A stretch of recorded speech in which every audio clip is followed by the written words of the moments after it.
micosis es un montón, solamente voy a tocar tres temas son micosis especiales y básicamente son dos, tres micosis sistémicas que quiero que tengan en consideración. Bueno, vamos a ver micosis. Hay micosis superficiales, subcutáneas y sistémicas. ¿Sí? Las superficiales no las vamos a tomar porque básicamente la va a ver el dermatólogo. Las subcutáneas, hay varias: escleroticosis, tromboblastomicosis, eumicitoma y leucomicosis. Vamos a tratar estas dos nada más. Una de ellas, las dos están reportadas en fibra. Y las sistémicas están relacionadas con los inmunocompetentes que se llaman inmunológicos. Es decir, no pueden volver a perder nosotros.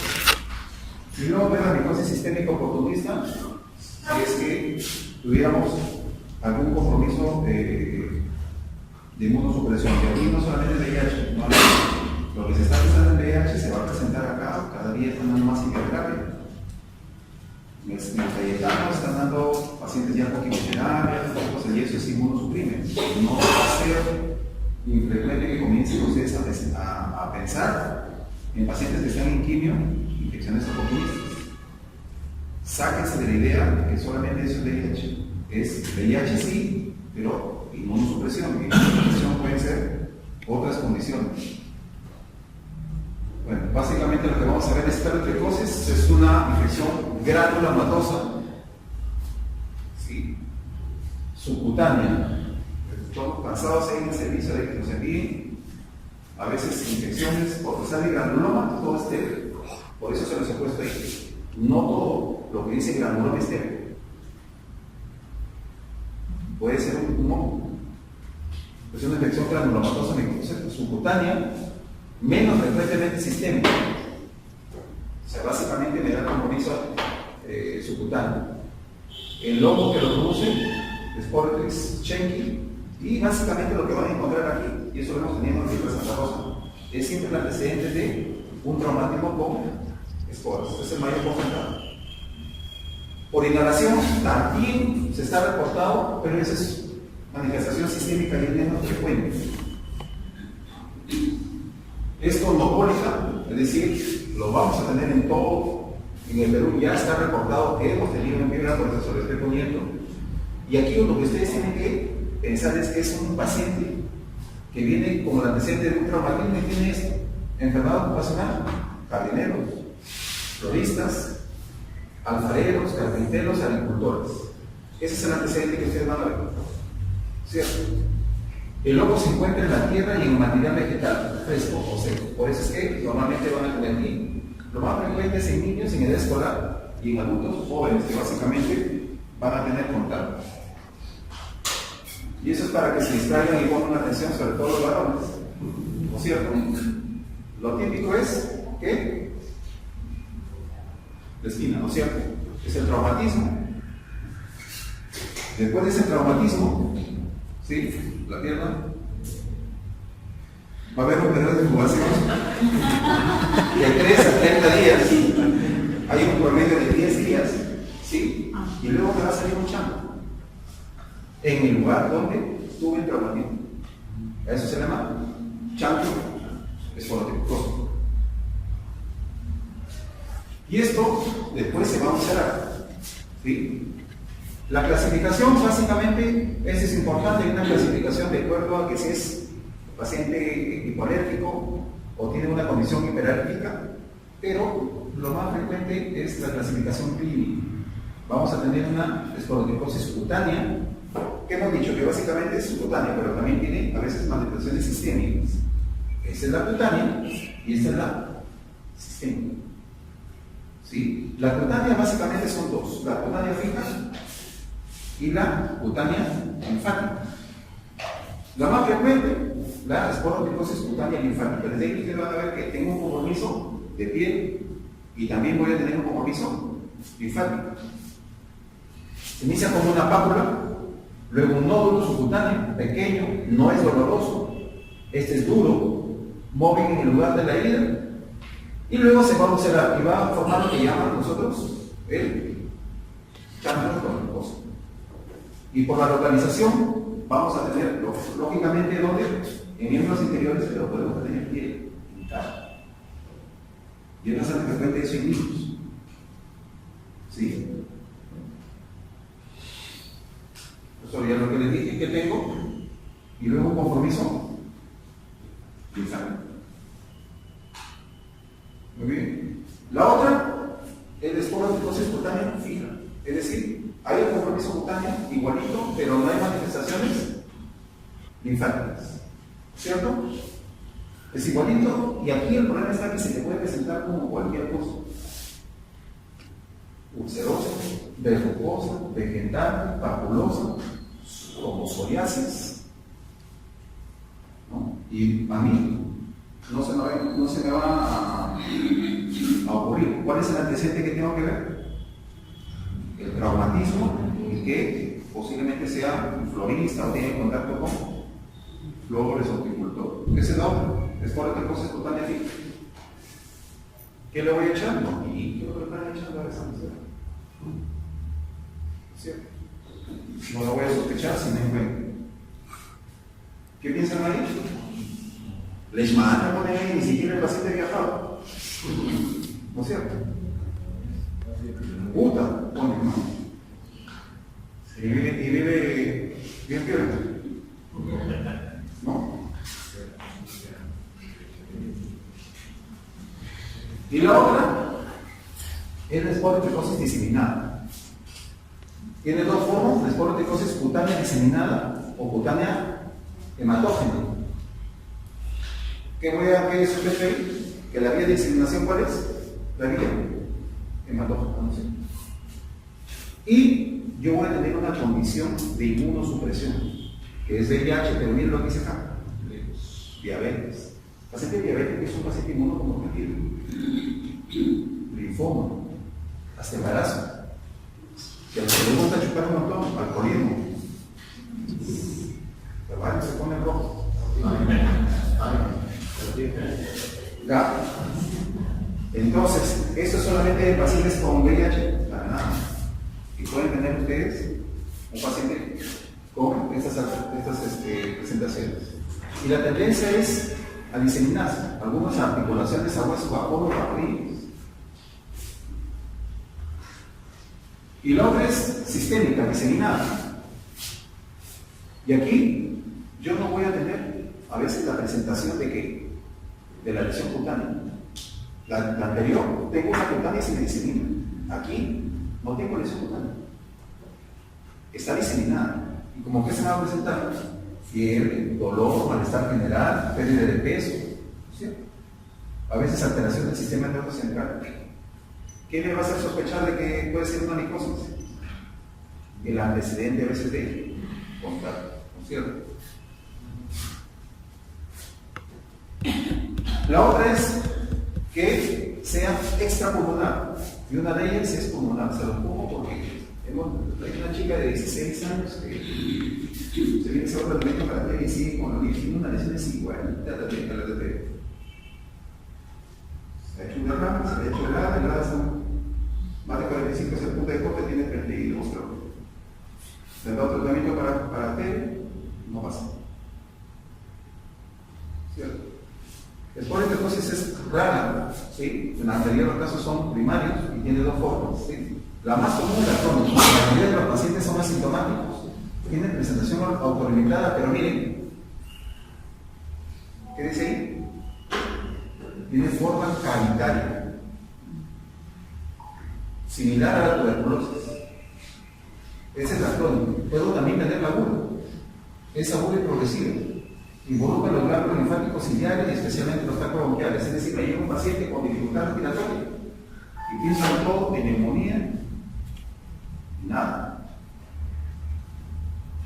¿Sí? Le saco una placa y veo compromiso ganglionar. Hay que comenzar a ampliar un poquito los diagnósticos, ¿no es cierto? No solamente el TB. ¿Qué debo hacer? El diagnóstico, exámenes directos, es decir, si yo tengo una lesión aquí, le hago un examen directo, no es útil. En este caso, no es útil. El mejor es el cultivo. ¿Sí? En 5 o 8 días crecen, o si hago una biopsia, yo lo que podría sospechar es si es que tienen unos cuerpos que se le llaman cuerpos asteroides, que son células quemantes en el centro o un átomo. ¿Sí? Pero miren acá, la histopatología no es diagnóstica, porque ¿qué me van a poner? Reacción granulomatosa. Tuberculoide, ¿a está? ¿Qué es tuberculosis? Y ahora que todos hemos cansado, nos mandan, aquí son los residentes químicos. ¿Ah? Que no nos envíen. ¿Qué hacen? Mastitis. Se reacciona, ¿sí? Y ya cuando algo y ya. Le dan 5 o 7 días, no pasa, sabes que es una tuberculosis cutánea. Y la mandan al infectólogo y así como para que se mechen con nosotros, para que nosotros iniciemos el tratamiento. La tuberculosis cutánea es tan rara que hasta en zonas endémicas como acá está de 1 a 3%. O sea, de 100, 3 como máximo. El resto son otra cosa en ustedes. Una vez me mandaron una gestante. Tuberculosis mamaria. No, ¿cuál es tuberculosis mamaria? Menos mal que no existe tratamiento y era gestante. Pero una alteración de fibrosis, no hay problema, ¿no? ¿Y se puede presentar en el exterior? Sí. Sí, hemos visto que también hay compromisos. Entonces, cuando vean cuerpos esteroides de Mendel, ¿qué? La otra es, lo que hacíamos en Lima, a veces es, tengo la biopsia, esa muestra le doy pronto, es decir, a veces cuando hacemos ganglio, partimos el ganglio en una lámina, lo hacemos como que lo mojamos. Y a eso se podría hacer ninguna inflorescencia, esa es otra opción. Hay otra y te daremos reacción que eso no es porque no lo tenemos, solo que son los recursos, pero no se realiza. ¿Y qué le voy a dar? Aquí están. ¿Qué? Hidra. ¿Sí? Y cuando ya tengo compromiso ya sistémico, le doy con abajo. ¿Sí? Lo otro es cromoblastomicosis. Es una causada por un hongo que produce unas colonias que uno lo ve que son negras. En el Perú está reportado. ¿Qué dice acá?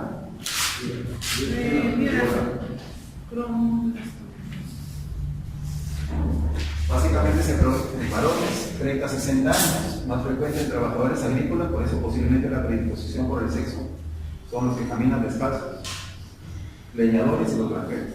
Ahí es donde está depositado este hongo, porque su hábitat son vegetales, el suelo y sobre todo los tienen madera. Y lo que vamos a encontrar es eso: si nos ocurre después de uno o varios meses, comienzan a decir una lesión papular o nodular, que luego se juntan y van a producir una lesión de rocoso. ¿Sí? Y esto se puede extender por continuidad. Puede tener un paciente con diseminación pero contigua, base bien rara, que va a llegar a comprometer vía linfática o se disemina por vía hematógena. ¿El problema de esto cuál es? Es que es bastante frecuente la infección bacteriana secundaria. ¿Sí? Entonces voy a tener fiebre, eczemas, inclusive con compromiso de vasos linfáticos, inclusive puedo llegar a tener una elefantiasis por compromiso. ¿Sí? Está peligroso. Una de las cosas que te hacen pensar en eso, porque hay que pensar en otras cosas como los glucosos, esas cositas que no vamos a atacar en pero mucho, es que las estructuras óseas son respetadas. Cuando ya veo que hay un compromiso óseo, ya tengo que pensar en otras cosas, porque inclusive se llega a hacer amputación. ¿Sí? Pero, y diagnóstico diferencial: lesmania, tuberculosis de rocosa, sífilis secundaria. ¿Alguien ha visto sífilis secundaria? ¿No?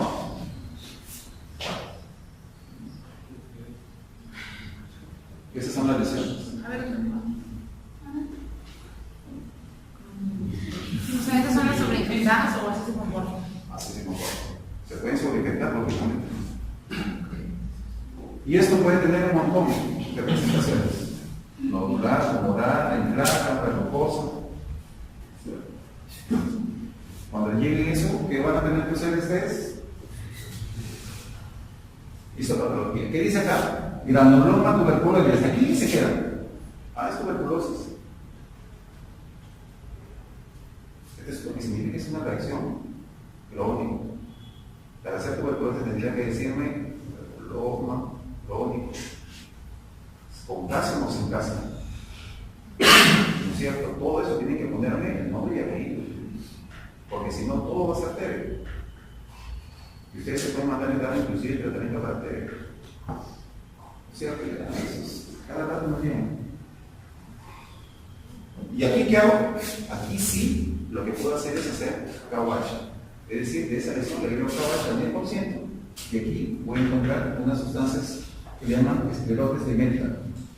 Inclusive en el 80-90%, eso ya lo maneja el patólogo, ¿no es cierto? O el de laboratorio, pero eso es lo que tendrían que buscar. Las pruebas inmunológicas no están indicadas porque son de muy escasa utilidad. Y básicamente aquí las endémicas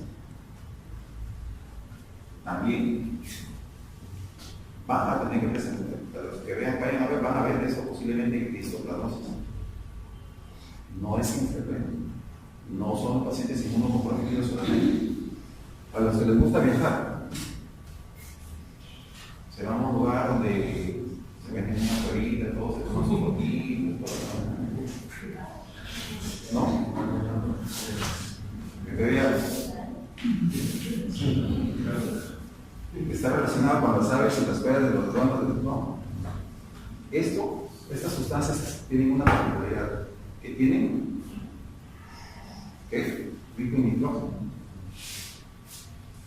Este histoplasma luego se va a activar, me va a comprometer el sistema retículo endoplasmático, el sistema retículo endotelial, y eso me va a producir la diseminación hematógena. Y también, ¿qué es? Cosmopolita. En todos sitios se va a producir.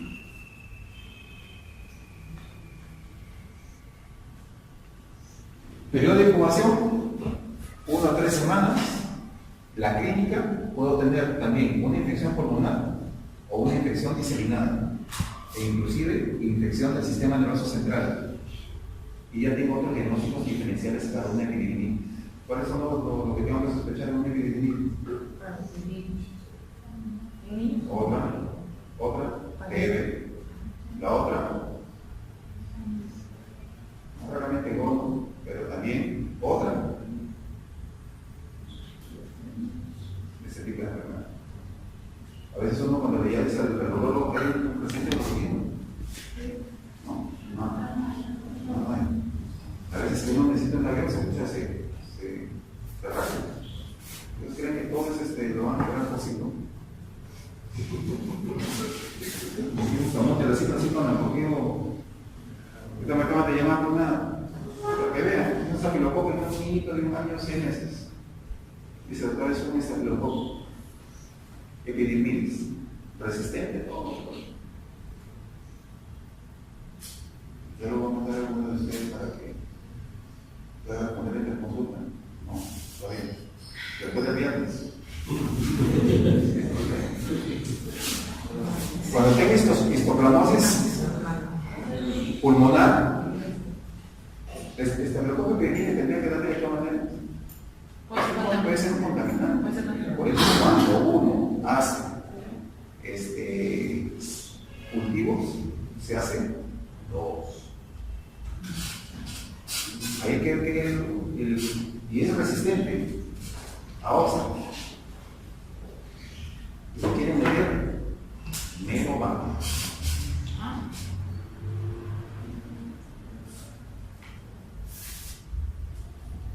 Manda la sensibilidad cuando ya la veo, te mando mi cafecito y ya recién le voy, porque si le digo sí, el doctor la veo, dicho que mete el mero banco. Cuando es histoplasmosis pulmonar, básicamente es asintomática, ¿sí? Pero hay presentaciones agudas. Miren, me puede llegar con fiebre, malestar, escalofríos, mialgia, disnea y tos seca. Y la radiografía de tórax, parches lobares o multilobares más adenopatías. Cuando ustedes vean adenopatías, aparte de la neumológica, está sarcoidosis y todas las cositas, y dicen en cosas. No, es infrecuente. Lo que pasa es que nosotros no hacemos biopsias. Sí. Inclusive puede parecer pericarditis. Hasta aquí, ¿qué pienso?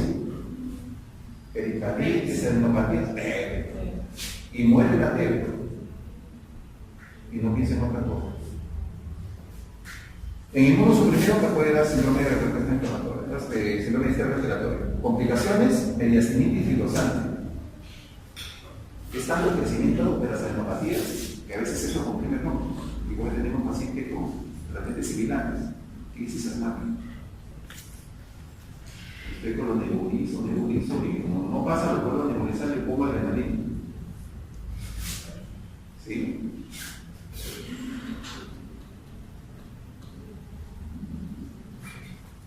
Tienes una placa igualita, tenemos en un paciente. Soplamos.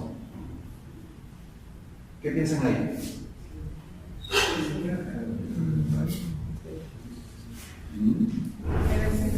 Debe ser. A ver. Y de ahí no pasa.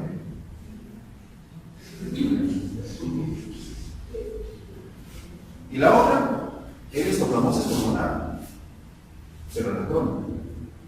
¿Qué dice? Una alteración cavitaria crónica. ¿Qué dice? Parecida a la tele. Radiografía, cavitación en la región superior todavía y fibrosis en la región inferior. ¿Qué es? Ahí está. Debe, ¿no? ¿Cómo yo le llamo? Vamos a ver. ¿Qué te hace sospechar de eso? De histoplasmosis. Cuando encuentre un paciente con pancitopenia, ¿sí? Es decir, veo un hemograma, anemia, letras bajas, y veo un DHL aumentado. Pero eso es porque hace síndrome hemofagocítico. Pero ¿sí? Y la otra, la diseminada, básicamente que puede ser la aguda, que es en trasplantados, pacientes con malignidades hematológicas, ¿sí? En VIH en niños también, y aquí hay manifestaciones sistémicas. Y la crónica, básicamente en varones de mediana edad, no inmunosuprimidos, pero aquí voy a tener, ¿qué dice acá? Velocidad de aumento de pancitopenia e insuficiencia suprarrenal. ¿Cómo se manifiesta la insuficiencia suprarrenal? hipotensión, hiperpigmentación. De verdad que uno lo tiene que sospechar porque a veces uno se le pasa por alto. Nosotros tuvimos el caso mismo de que yo desde ahí uno no lo ve. Es un paciente que llega desplazado. Es un paciente que te llega y tú le tomas la presión y está en hipotensión. Sí. Es un paciente que está con la glucosa baja y tiene el sodio bajo. Y están medio esquemaditos. O sea, tú le coges tú le pegas morenito y dices, señora, y así es su color. Yo tienes el TNI y no, era algo más blanquito. Nosotros tuvimos el caso en Limos. Sí, ya 5 compañeros pacientes con VIH que lo tenían así en la esquina, ahí en el avión. Sí, ya habían bajado el dedo, no nos quedó otro, nos llamó la atención y le pusimos por eso. Al día siguiente regresamos, pensamos que no lo íbamos a encontrar, pero ahí estaba. Al otro día regresamos, seguimos con el protocolo, pensamos que debe estar, ahí estaba. Como los 10 días, la que parecía más curioso, comenzó a jugar otro conocido. Presión se regularizó, la primera vez que veía una estos pacientes que pueden tener pancitopenia, sí, velocidad de cementación aumentada, no es infrecuente, hemos tenido pacientes también en Santa Rosa. Tienen que sospecharlo, porque no se lo ve. Y esos pacientes crónicos, sí, a veces que pueden tener lesiones que afectan la mucosa viral, nasal, faríngea, laringe. ¿Sí? Y lo vamos a tener.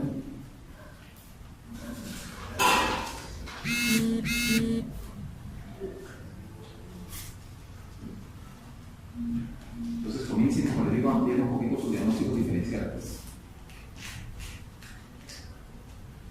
La afectación del sistema nervioso central no es común, pero sí se puede dar, como lo hemos visto. ¿Sí? Las manifestaciones cutáneas es muy rara, básicamente cuando tenemos contacto traumático puede ser, pero aquí básicamente manifestaciones que sistémicas. ¿Sí? El diagnóstico básicamente lo puedo cultivar, la biopsia, tengo que hacer una tinción de metanamina de plata. En otros sitios hacen medición del antígeno binario, pero lo que a veces nosotros pedimos es el test de inmunodifusión. Así tienen que pedirlo, el test de inmunodifusión para histoplasma.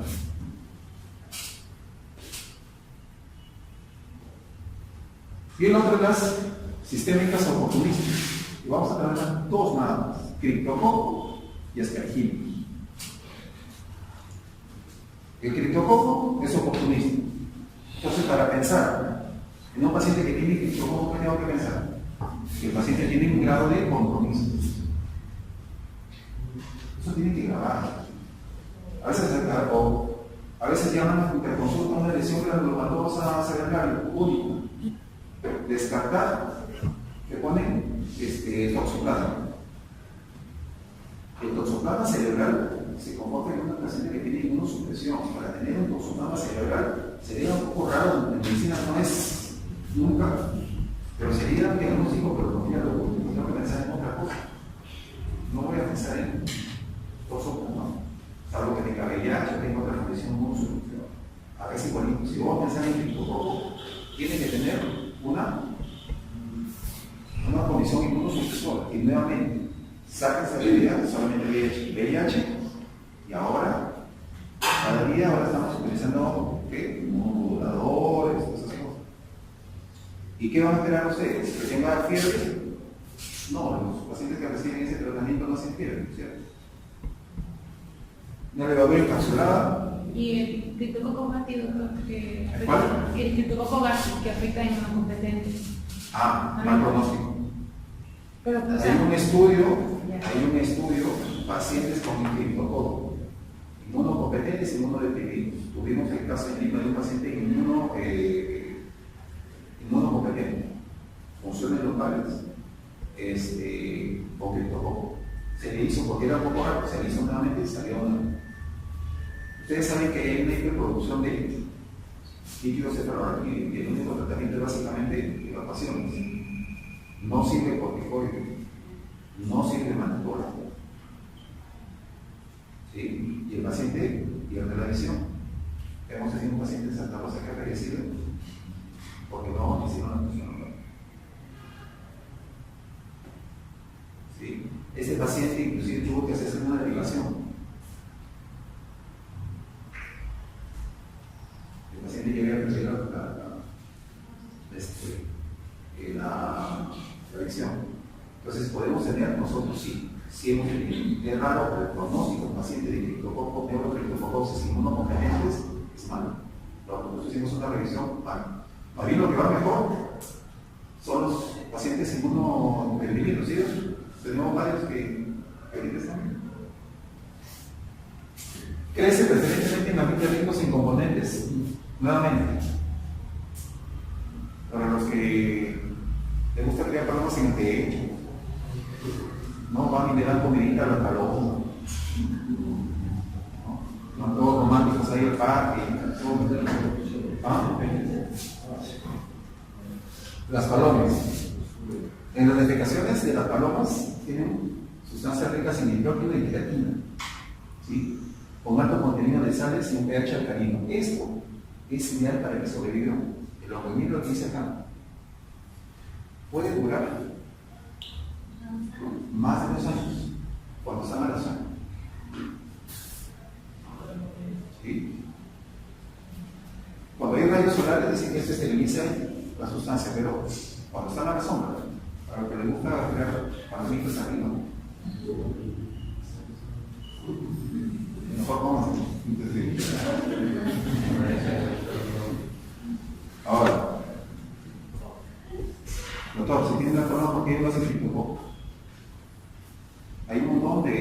se llama? De explicaciones, pero uno dicen que ellos tienen una alta temperatura, y esa alta temperatura mata. Esa es una de las explicaciones y la más acentuada. ¿Sí? Ellos tienen factores de patogenicidad, y uno de los más estudiados es el polisacárido capsular del criptococo, que me da cuando se adapta, ¿sí?, al estado parasitario. Este hongo va a producir un efecto inmunosupresor y esta cápsula me evita su fagocitosis. Por eso esa cápsula es importantísima para ellos. Me va a resistir la fagocitosis, disminuye la activación del complemento y bloquea la presentación antigénica. Entonces no van a poder luchar. ¿Sí? Y también me va a producir un agotamiento de los factores del complemento y una producción de melanina, que eso lo vamos a ver porque es importante. La vía de ahí, adquirible este hongo, es la vía inmunitaria. Y la inmunidad que me va a afectar, que esto se complique, ¿cuál es? La inmunidad celular. Entonces, todos los que tengan reacción de inmunidad celular van a ser susceptibles de VIH, haciendo que reciben corticoide por largo tiempo. ¿Sí? Hasta los ancianos, ¿no? En los inmunocompetentes normalmente es una infección asintomática, pero en los inmunocomprometidos que están básicamente el compromiso sintomático y la diseminación al sistema nervioso central es vía hematógeno. Y aquí ustedes tienen que pensar en esto. Cuando llega un paciente con inmunosupresión al paciente, en la cefalea es paulatina. Es un paciente que les va a llegar con un dolor de cabeza, que ya tiene 9 o 12 semanas. Cuidado con que digan de que ya está cumpliendo la misión. Ese paciente va a reventar la pena porque es un muchacho que tiene 22 años, fallecido. Y tocó, vamos, se inició flujo, le hicieron una punción, salió el criptococo. Ustedes saben que la punción lumbar luego tiene que ser repetida, hemos tenido inclusive en sitios hacerle hasta 2 o 3 veces al día la punción lumbar. ¿Sí? Pasó como 3-4 días y el paciente comenzó a decir, no escucho bien, y la visión ya no comenzaba. Pero todavía me hicieron hacer la punción lumbar, no sé cuánto, ya el paciente falleció. De 8 años. Si un paciente con esa punción lumbar, el paciente va a fallecer. Me da un síndrome de hipertensión intracraniana. ¿Qué voy a meter acá? Alteración de visuales en el 40%. Y luego es síntomas psíquicos. Cuidado con muchos de los diagnósticos que a veces hacen pacientes psiquiátricos. Hemos tenido pacientes con diagnósticos pacientes psiquiátricos y que han tenido mente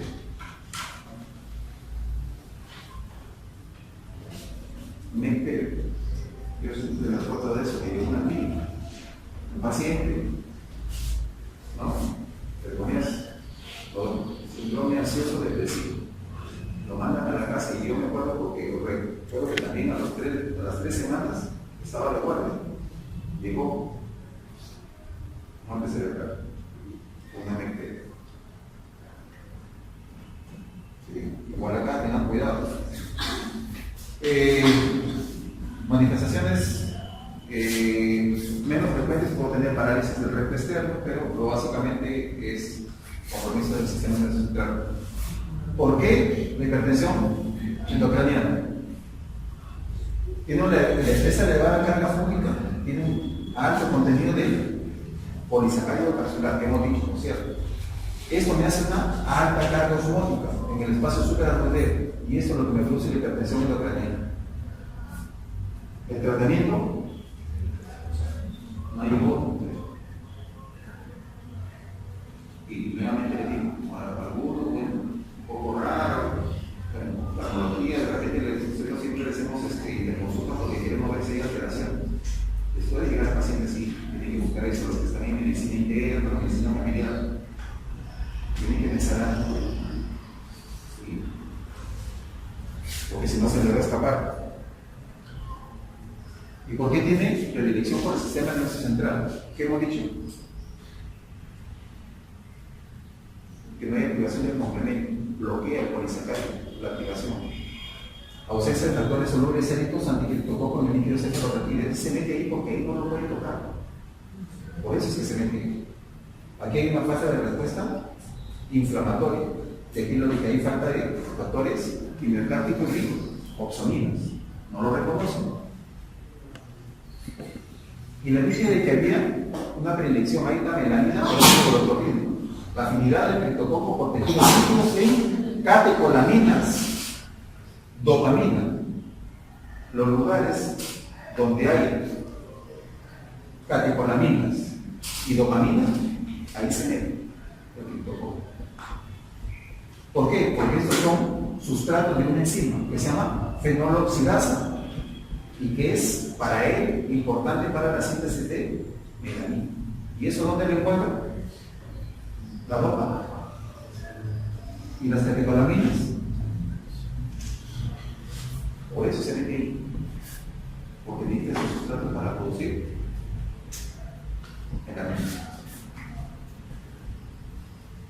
Hay dos tipos, ¿no es cierto? Criptococo neoformas, variedad de V, neoformas y la otra legal. Eso es lo que básicamente me produce problemas. La gata no, dice que está en relación con quién? Con los árboles de eucalipto. Con los árboles de eucalipto, ¿no es cierto? La clínica, ¿en quién voy a pensar? ¿Es una infección oportunista?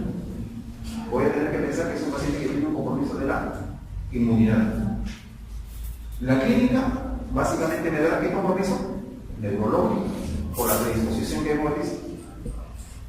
¿Puede tener otras manifestaciones? Sí, cutáneas, cutáneas. Nosotros tenemos un compromiso de criptococosis cutánea. Por Dios. Mal pronóstico, paciente falleció. No me quiero pulsar. Porque es lo que ustedes van a decir. No quiero que me hagan pulsar más porque me han dicho que me voy a quedar inválido. Y ustedes están sospechando. ¿Qué pueden pedir? Criptolátex. Sí. Ese es un antígeno, no son anticuerpos. Anticuerpos prohibidos, porque puede salir negativo, los pacientes inmunosuprimidos. Criptolátex en sangre, lo puedo pedir, lo hemos hecho. Si me sale positivo, me indica que tengo criptococo, no necesariamente. ¿Por dónde ingresa? Por la vía respiratoria. Pero si yo tengo un paciente con cefalea, náuseas, vómito y un antígeno, un criptolátex en sangre positivo, ¿qué voy a empezar? Y ahí tendrán que decirle al familiar, ¿saben qué? Tengo que hacerle función más señora, porque si no ese paciente se va a morir. Inicialmente este joven querido de 22 años falleció porque inicialmente los familiares no querían que le hagan función. Después ya hubo un pequeño retraso. Y hay en el estudio de líquido cefalorraquídeo. ¿Qué debo pedir ahí? Voy a pedir tinta china infusiva. Tinta china infusiva. ¿Sí? El líquido se va a salir quizás de ropa, opalescente santocrómico, la presión de apertura. Entonces tú le pones la aguja y comienza a gotear rápido. Doctor, ¿hasta cuánto le puedo sacar? Nosotros le sacamos todo el tiempo. Porque rápidamente, ¿en cuánto tiempo se recupera el líquido cefalorraquídeo? ¿En cuánto tiempo ya tienes formado otra vez el líquido que le sacaba? Lo que te dicen la norma que le puede sacar el 70%, nosotros, y de verdad que no se nos completó. Pero tiene que cumplir la norma. Voy a tener proteínas aumentadas, ¿sí? Disminución de cloruro y glucosa. Es una de las cosas que uno comienza a sospechar, la glucosa inversión y cloruro también. Hiperocitosis al aluminio dipositario. Les puede inclusive dar ADA aumentado. Ese paciente que tenemos otro paciente con criptococo llegó con una y una en 7, que según los laboratorios es el punto de corte. Lo que se tiene que hacer ahí es hacer repetir la función humana 1, 2, 3 días después para ver si hay un aumento del ADA. Pero el ADA se lo puede dar criptococo aumentado y no estéril. Lo que sí hay un estudio que ha visto de que cuando el ADA lo tiene en 15 o más de 15 es estéril. porque todos los exámenes, todos los gérmenes virales o micóticos nunca han subido el ADA más de 15. Pero si tengo un 7, tranquilamente un ADA en 7 es por el criptococo y no necesariamente tengo que darle tratamiento para ¿qué es lo que hago? Le hago PEL, ¿no es cierto? Y si veo que está aumentando eso y está en tratamiento para tipo criptococo y no mejora, puedo asumir de que puede haber una coinfección por T, que también hemos tenido. ¿Tratamiento? ¿Cuál es? AFO más flucitocina, ¿no es cierto? AFO, ¿dónde actúa? ¿Ah? ¿En la membrana o en la pared? En la membrana. ¿Cuál es el componente? El ergosterol. No, la AFO en el ergosterol formado, ya no es cierto. Los otros, los triazoles son en pasos previos de la formación de él. ¿Y la flucitocina dónde actúa? En el núcleo, ¿cierto? Tratamiento AFO más flucicitocina, 2 semanas. A las 2 semanas yo debería repetirle la punción lumbar y debería estar negativo. Y en este caso, ya, el paciente debería iniciar el tratamiento y le continúo. Esta es una terapia de inclusión, pero luego sigue una terapia de consolidación que dura 8 semanas y le tengo que dar fluconazol, miren, 400 miligramos por día, 3 cápsulas de 150 o el seguro que tiene de 202 cápsulas diarias por 8 semanas y luego yo debería seguir el tratamiento según uno dice de por vida. Y para terminar, el otro es aspergillus. ¿Sí?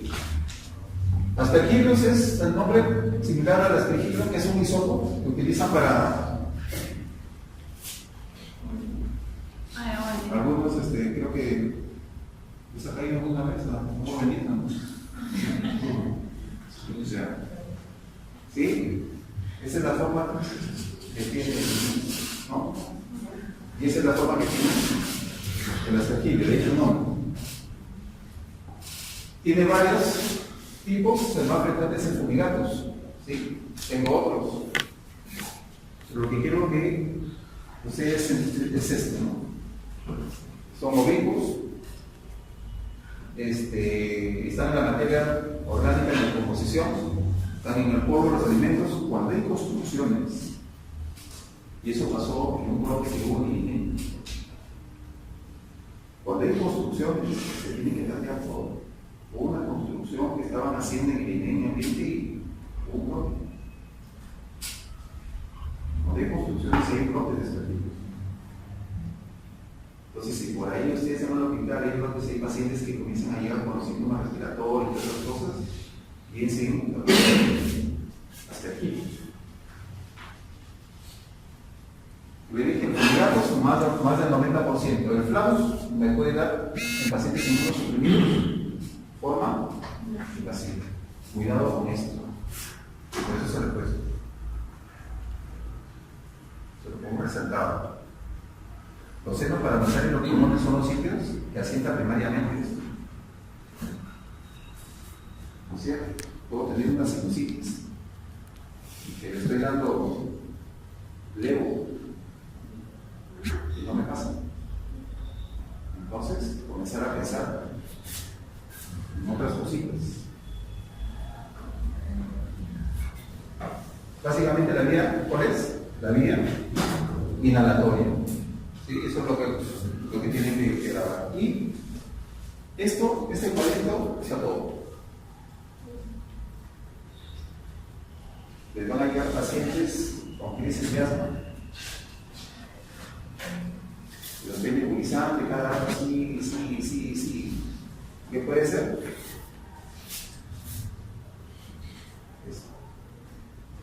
Una aspergilosis bronco-pulmonar alérgica. Lo otro, tengo un paciente que ha tenido tuberculosis y se dejó una caverna y me llega y está como una bolita que vamos a ver. ¿Qué voy a tener? Aspergiloma. Hemos tenido pacientes con VIH con aspergiloma, que hemos tenido que llevar a Lima para que ya la sección, porque ese es el tratamiento. Lo otro, en pacientes con EPOC, para los que médicos internistas que van a dar la medicina familiar, tengo un paciente con EPOC, se me descompensa sigo dando tratamiento, no mejora, cuidado. Y encuentro lesiones necrotizantes. Y no pienso más allá que alguna infección bacteriana. En inmunosuprimido puedo tener una enfermedad pulmonar invasiva, y eso es lo que vamos a ver rápidamente. La tuberculosis alérgica me da una hipersensibilidad tipo 1 y tipo 3. Son pacientes que ya son básicamente atópicos. Este mucus que se produce por esta inflamación me va a producir una injuria, una obstrucción de la vía aérea. Esto me produce injuria de la mucosa y eso me lleva a producir crónicamente ¿qué? Atelectasia. Luego esto me puede llevar a bronquiectasis, fibrosis y voy a tener ¿qué? Fiebre, asma relente, tos productiva y pérdida de peso. Y está en tratamiento con ¿qué? Corticoides, inhaladores. ¿Y qué es importante para controlar esto? La inmunidad. ¿Qué inmunidad? La celular. ¿Y qué me afecta la inmunidad celular?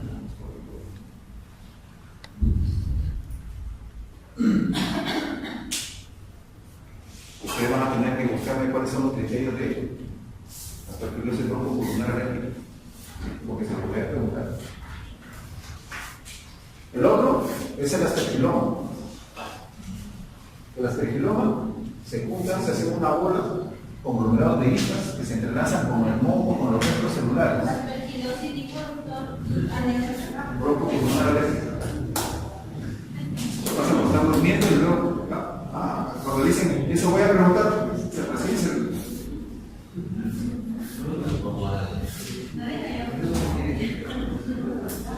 Muy bien. ¿En quiénes voy a pensar en esto?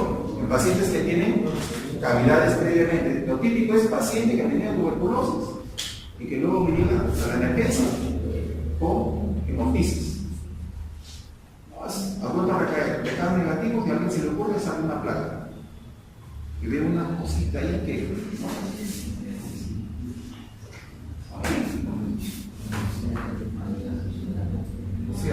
una cavernita le saco una tomo y la característica que yo le pongo la mano así, lo opuesto y la bolita se mueve.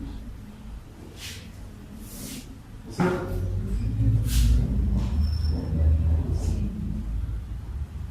Si se mueve, tiene movilidad, ¿no es cierto? Ese es el micetoma.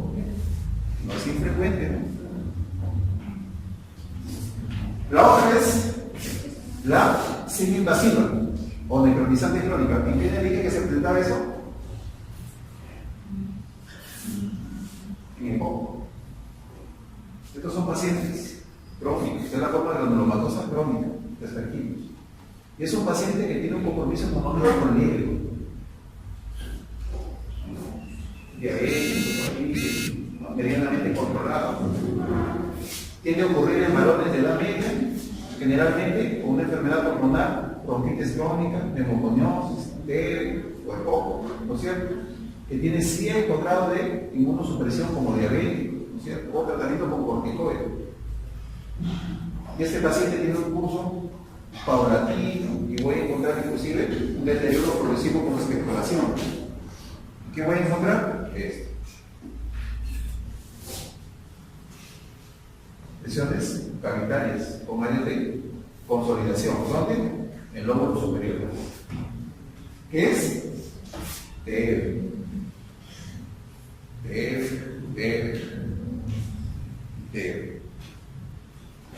Y la otra es la invasiva. La invasiva, ¿en quiénes van a ser?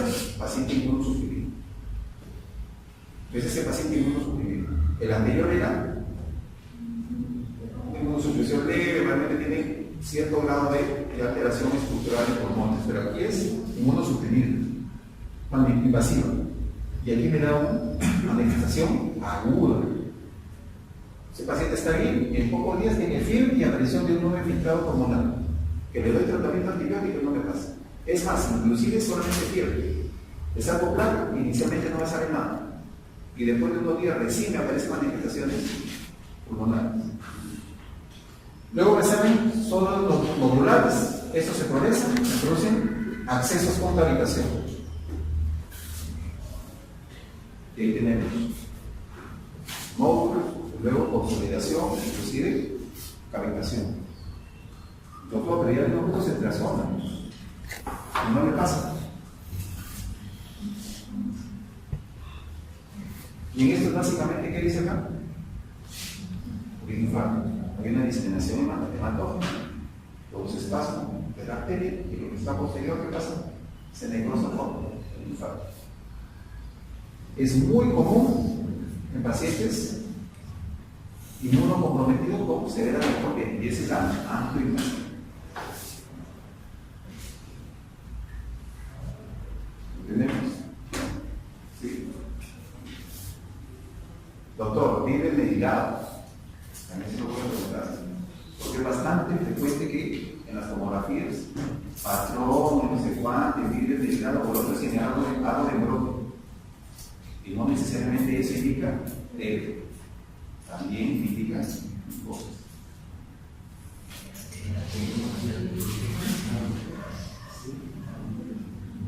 Nuestro tratamiento bórico. Y si no es bórico, ¿qué? Ampo, complejo lipídico, que ustedes ya, como ya han rebuscado la dispersión coloidal, ¿no es cierto? Ya. Muy bien, muchachos, se lo dejo ahí para que lean y el día